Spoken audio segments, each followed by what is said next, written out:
Welcome to the 23rd episode of METACO Talks, our series of live conversations with the people at the forefront of innovation around decentralized finance. Today, we move one step beyond our usual focus on banking and crypto, and that is because today we have a special guest, Greg KIDD. Greg's background is incredibly rich in achievements that whatever I say, is probably going to be an understatement, but allow me to try and give a fair description of everything he achieved. So first of all, Greg is a serial entrepreneur, having founded multiple startups, with one of them exiting into the public markets. He then went to become an early stage investor, a very inspired one, I might add, in companies like Twitter, Square, Coinbase, and Filecoin. I think I should give you a call, Greg, next time, and when I decide about my investments. And he was also the ex-CRO at Ripple and a senior analyst for the board of governors at the Federal Reserve in Washington. His latest venture as founder and CEO is Global ID, the neutral and portable digital identity framework that allows individuals and entities to securely and privately manage all their permissions and money, transcending borders and institutions. Greg, welcome again to METACO Talks. Hello. Thank you for having me. So Greg, I want to start with something which may be a stupid question, but for me, digital identity, every identity is already digital. Even my passport has some form of a chip, and it holds digital information. So when you speak about digital identity, what do you actually mean by this?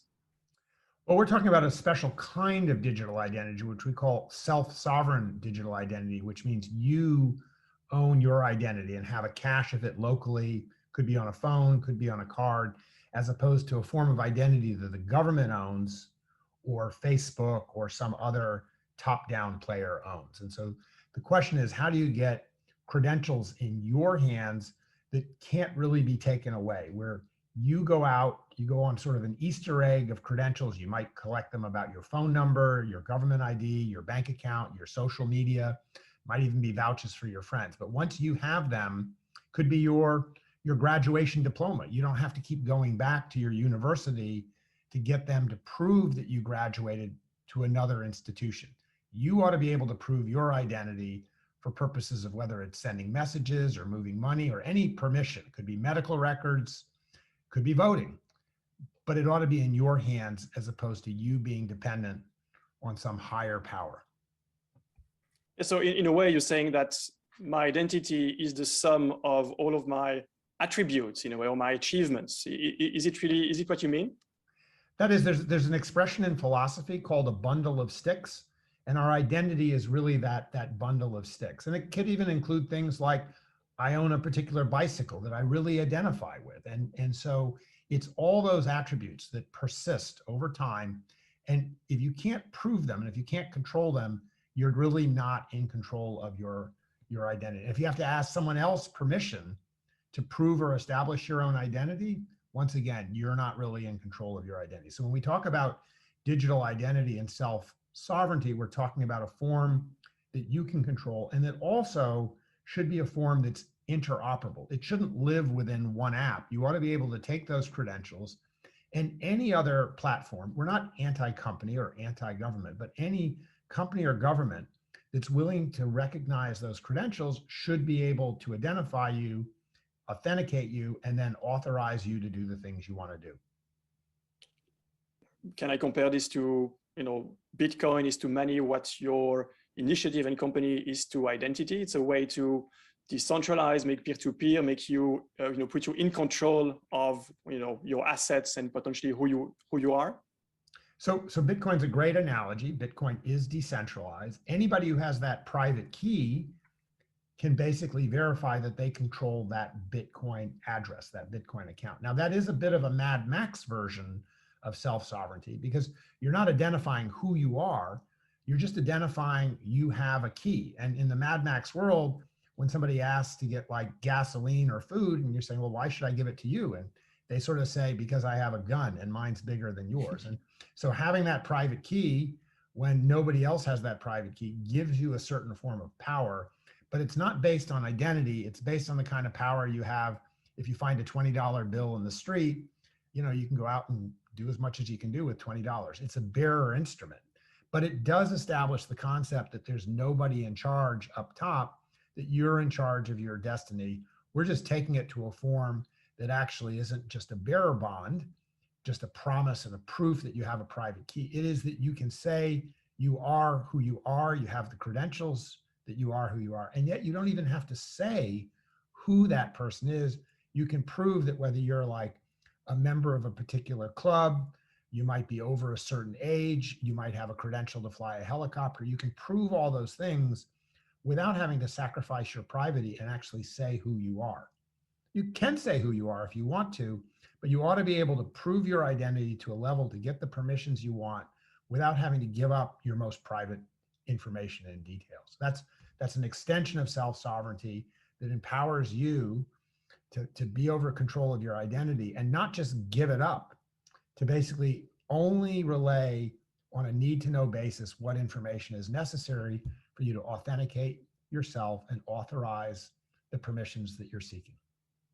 That makes perfect sense. Why would I don't know, tell Netflix that I'm from Switzerland if I can just prove that I'm 18 years old to watch the latest action movies?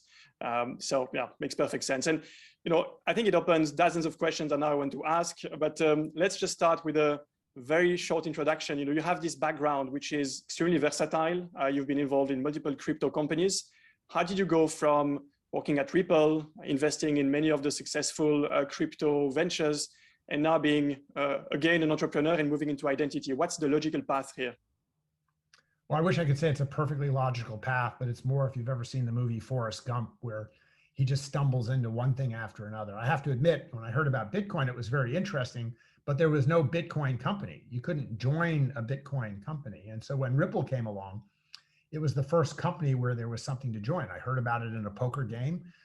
One of the players at the poker game knew Chris Larson and the crew that was starting Ripple. And so I went to them. I think I was the 10th person at Ripple, said, hey, I think you need a chief risk officer and I can help you with compliance. And people back then were like, well, why would we have to worry about compliance and risk? And I'm like, I got to tell you guys, the regulators, when they hear about this and figure this out, they're going to be coming to you. And so you might want to get ahead of that. And so it was just a chance to be involved in crypto with an actual company where you could go to work, have a desk, sit down and learn more. So I was very fortunate to learn about crypto from some of the early Bitcoin innovators. And they were just trying to create a form of crypto that had 2 additional fields in the spreadsheet. Bitcoin is just, what account and how much. Ripple added also what's the currency and who's the issuer. And so it was just the next step. And that was my intro to crypto. I was fortunate to be around Y Combinator when the founder of Filecoin came along, and he had this little white paper about proof of stake. Now everybody takes proof of stake sort of for granted now, but there was an original white paper. This was the only guy in Y Combinator that didn't have a team, but he had a white paper. I could only understand the first paper, but I kind of had that attitude like, gee, maybe I ought to put a little money into that. And so that's how I got to be that first investor in that first round of Protocol Labs.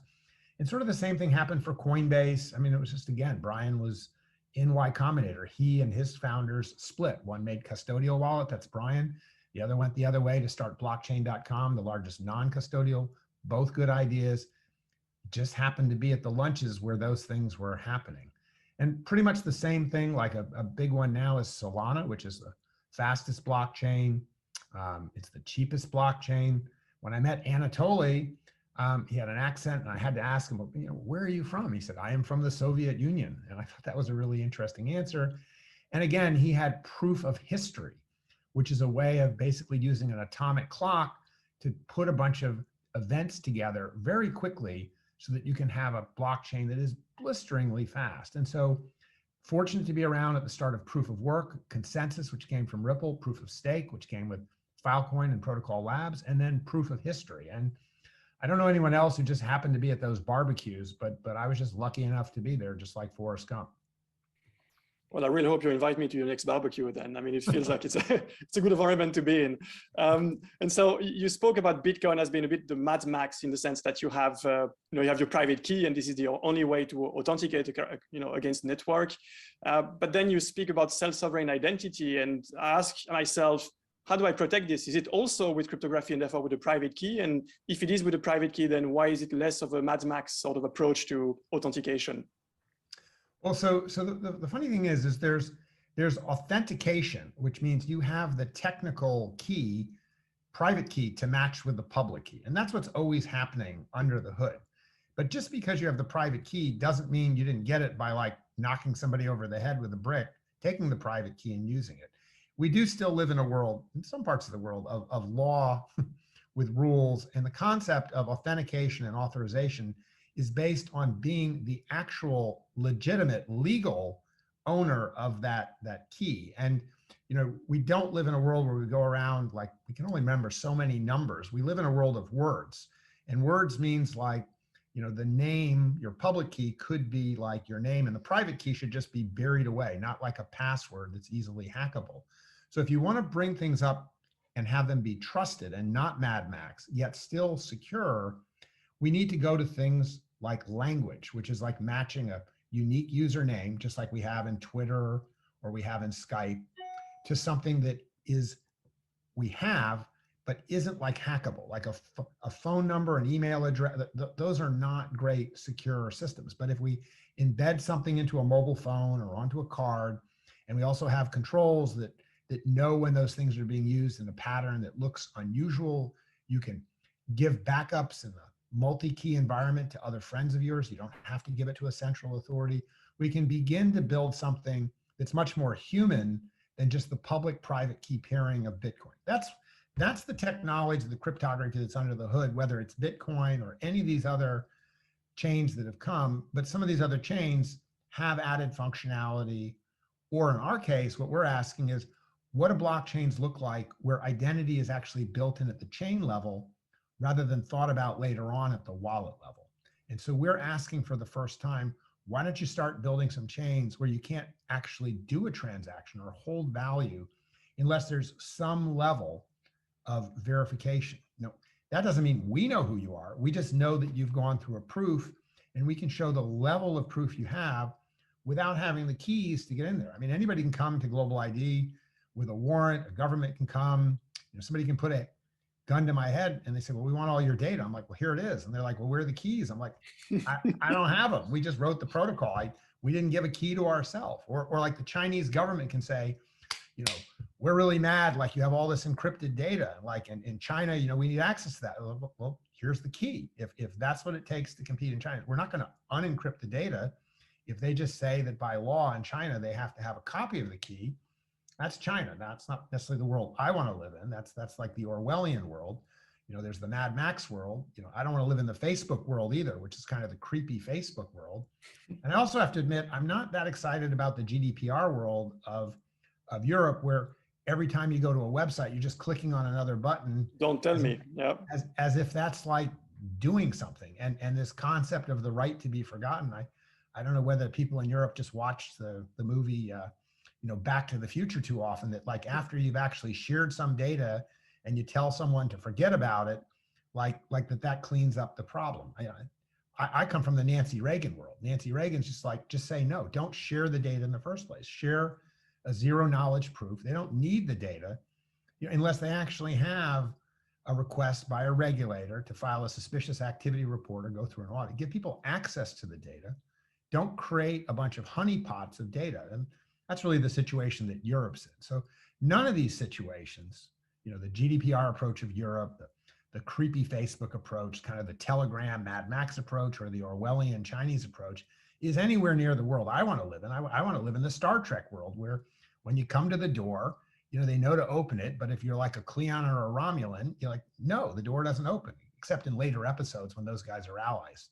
And so you've got to build in that solution those missing episodes that explain how the Star Trek world actually operates. That's what we in these portfolio companies that we're investing in are working on today. That's why it is a super exciting time to be involved in DeFi now, NFTs, identity, because this is it. This is the chance to build that future world and have it actually be an alternative to the legacy rails, which are 50 years old, that we've just been like, milking for the last 5 decades. Oh, you're preaching to the converted. How do you see your platform connecting to existing service? First of all, is it a form of blockchain? Is it a database? Is it a decentralized database? What infrastructure do you need? And is it something that blockchains need to explicitly embed in their protocols Or is it something which is an open protocol that anybody can plug to DeFi, to smart contracts, or any other use case in this decentralized finance world? So just taking a step back, so Global ID, there's a lot of identity companies out there. We're customers of those other identity companies. So like a company like a Verif or an Onfido or even Twilio that can round trip a phone number, or Plaid that can connect you to a bank account. Many of those services are out there. All we do is direct people to those services. We build in the links to those so they can go and collect that Easter egg. And then we run a namespace. The namespace is really simple. It just makes sure no two people have the same name. You can have multiple names, you can have multiple identities, but no two people or groups can have the same name. And so the role we're playing is much like what Network Solutions did back in the 1990s, when they created a namespace for the World Wide Web to hide away all the complexity of IP addresses. The only alternative to that back then was to go to the walled garden of CompuServe or American Online or Pride. Those worlds all sucked, right? At the time, they were at least something that an average person could use, because the internet was too confusing for the average person or average business until the World Wide Web came along. And it created DNS, the domain name system. And so what the domain name system was for the internet, which meant it was one domain name system, didn't matter if you were a Chinese business or a Brazilian business, you still had .com. We're just doing for identity. It doesn't matter what company or where you live or what you're, just pick a name and make sure nobody else has it. Go collect a bunch of Easter eggs, and that's your identity credentials.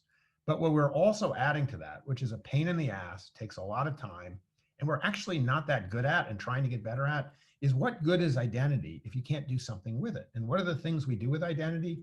We communicate with other people and prove, like when I come to this Zoom call, am I who I say I am? Or was I just someone who had the password? How do I actually prove that it's me and that my identity is my ticket in? So I can message, I can do audio visual calls, we can document so we don't have Me Too moments and we don't have Black Lives Matter moments, because we can create a trusted record of our interactions. And then a very special case of messaging is moving money. So how do I actually prove I control these funds?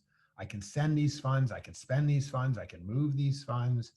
And so we think that when you get an identity, you ought to get control over all your messages and media, as well as all your money and value. Because you should never be in a situation where somebody just takes away your identity and you lose your history of all your messages or all your media. We need to be censorship resistant. And same thing with your money. Shouldn't everyone who has an identity automatically have a non-custodial wallet? Doesn't mean you can't have a custodial wallet too, but shouldn't you have something so that anybody who wants to send you value, they don't have to ask you an account number. They just send it to your name because they know you at least have a non-custodial wallet. Maybe you have a custodial wallet too, and you can set your router as to where it ends up, but nobody should need to know anything about your accounts. They just need to know you've got a bucket, an in basket, whether it's for a message coming to you, a file, money.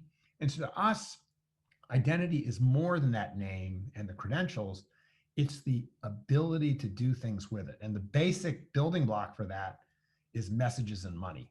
And so we try to build out that infrastructure. It's still not all there. It's not to the level that you would expect if you were basically using already like WhatsApp or like on a wallet, pick your favorite wallet, or whether it's Square or whatever. But that's the goal. We're not looking to be the best in those areas, just like we're not looking to be the best in audio visual calls or Slack-like groups.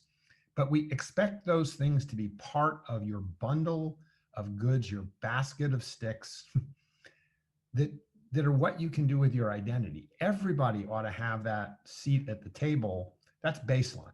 So that's the scope of what we're doing. And it's an ambitious scope. It means that it could be a world that's different from Facebook, a world where when you join groups, the other people in the group aren't a troll or a dog or whatever, and yet you're not having to like give up all this identity information either to other people in the group or to Facebook and face a life of spam and ads, right? So that's it. And I feel partly responsible because I was around at the beginning of Twitter, and Twitter's become part of the polarization forces in the world today, and a lot of adverse behavior happens.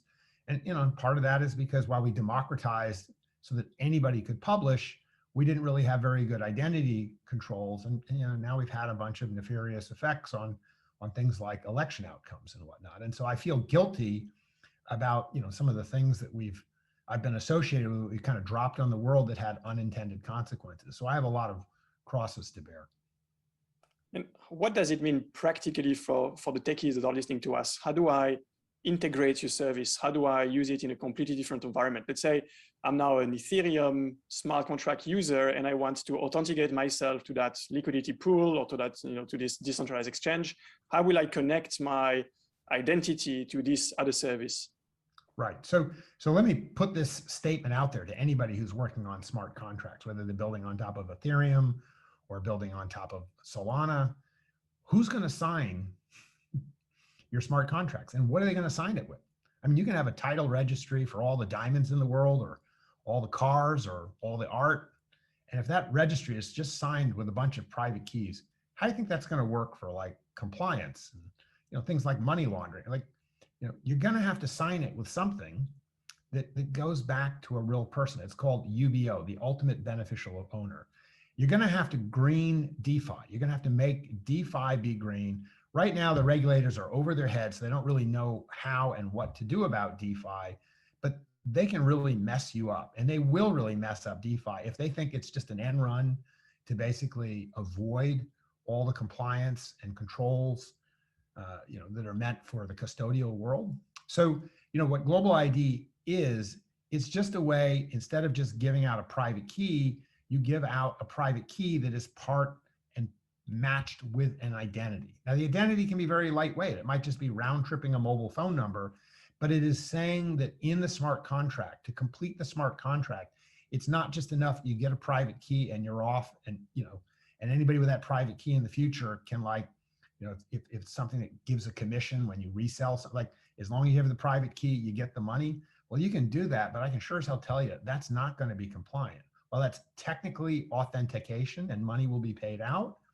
You can be sure that guys with guns and badges are going to come knocking on the door. They won't come knocking on the door for $5 or $10. When this gets to scale, when Colonial gets shut down, those anonymous Bitcoin addresses, they're not so much anonymous. When people really want to track you down and you've been involved in Silk Road or ransomware, the Americans, the Russians, the Chinese, all these other countries, they're not stupid.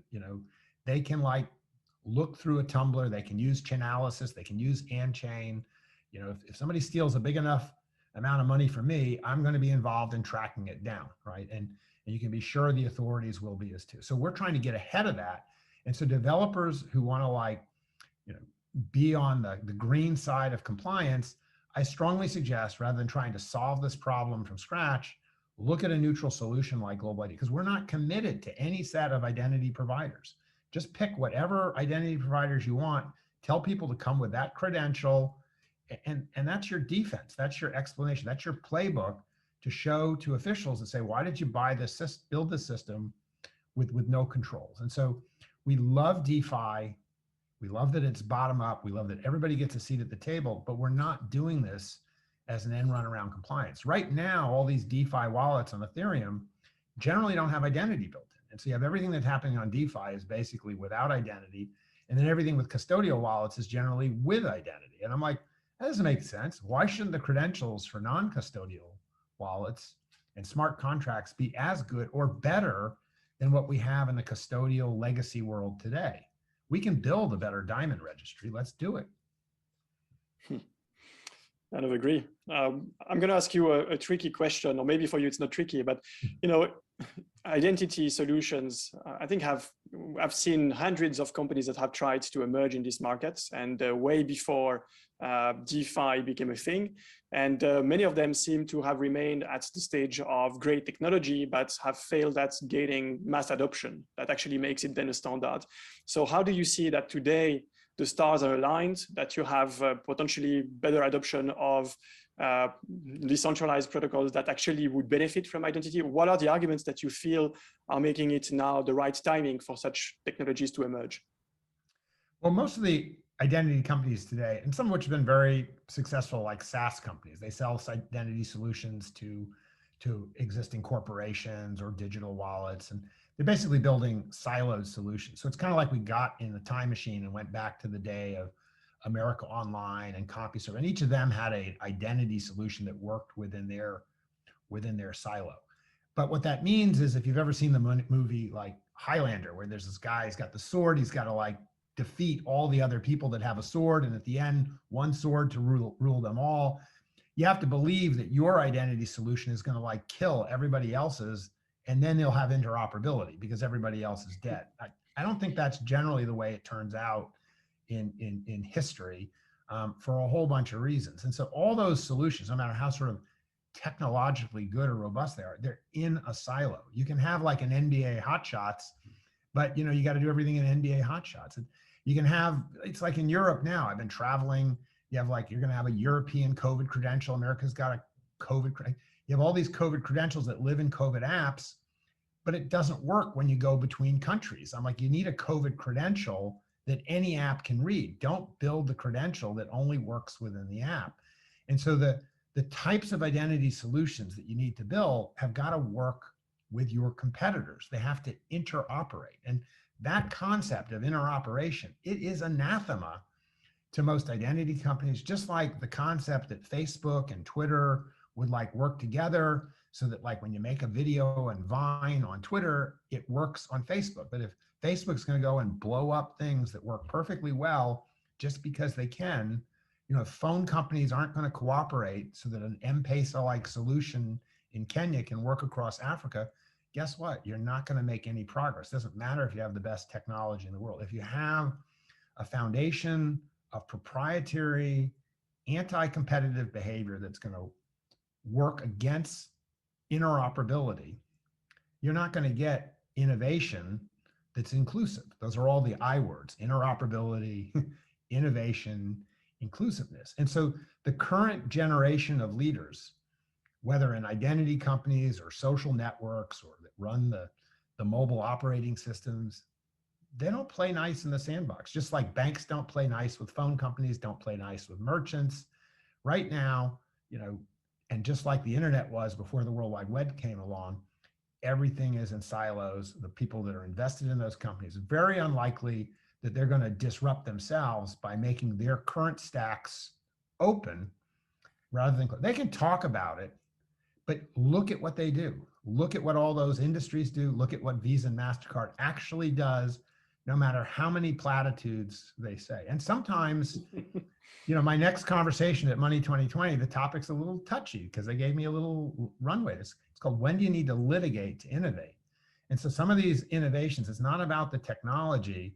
Technology's got to be there, but you've got to be willing to take on these firms the way that Epic Games took on, you know, Apple. You're going to have to like knock on the door and not say, please, sir, could I do this? You're going to have to say, no, we're going to sue your ass because we need access and we need open solutions rather than closed solutions. And you know, we're very early on in that period of time, but I am seeing a few identity companies. Most are still the traditional ones, just looking to sell, you know, their next SaaS client. But I do believe, and DeFi will demand solutions that are interoperable because DeFi is interoperable itself, right? And so we have this tipping point that started to happen at the end of 2020, and it's gaining momentum in 2021. And it is a blast seeing all sorts of new forms of value come to the market. And I have never seen such a bevy of opportunity as I have in the first half of 2021. And I'm really excited about the rest of this year. Well, Greg, it has been a fantastic discussion. I want to finish on a simple question, which is how fast do you think now these new identity solutions and global ID are going to be adopted massively to a point where you can really use it for DeFi, you can use it for Netflix, you can use it to, you know, cross the borders. When is this happening? Well, we need another crisis like COVID. So COVID sped all this up. And so a lot of bad things about COVID. But, you know, one thing that COVID did change is now everybody's like working from home and everybody can like, you know, they don't have to go to the office anymore. And so how privacy and security, how payments work, everybody's like starting to move away from, like that accelerated everything way beyond my imagination. COVID's kind of like tapering out now. We're not getting any more after fumes. it really just depends on when the next crisis comes that causes us to figure out how to like take things to another level. It might be climate change, whatever. But I am really excited about the next 5 years ahead. And I expect in this period of time that people will start to have things like a non-custodial wallet that isn't just a kind of a geeky technical side thing. It's a seat at the table. And so I'm predicting that within 5 years, a lot of people will hold a certain amount of value and will do a certain amount of their transactions with funds that are electronic, controlled by them, that don't rely on any other custodian. They'll just rely on themselves. And it's not because they're geeks, it'll because the non-custodial world will have access and acceptability that'll start to compete with what's out there in the custodial world. And you know what? It'll pay a lot better interest rates because staking, et cetera, whatnot, is much better economic returns when you have your money invested in something that doesn't have all the intermediaries skimming everything off. So I'm kind of excited about the next 5 years. That's a great conclusion. Greg, thank you very much for your time. It's been a fantastic discussion. For everybody that's listening today, the next METACO Talks is going to be in 2 weeks, like usual, every 2 weeks. You'll find a recording of this session on our social networks and on our website. Please feel free to come to connect, to download, and to register for the next episode. Thank you all. Thank you. Take care.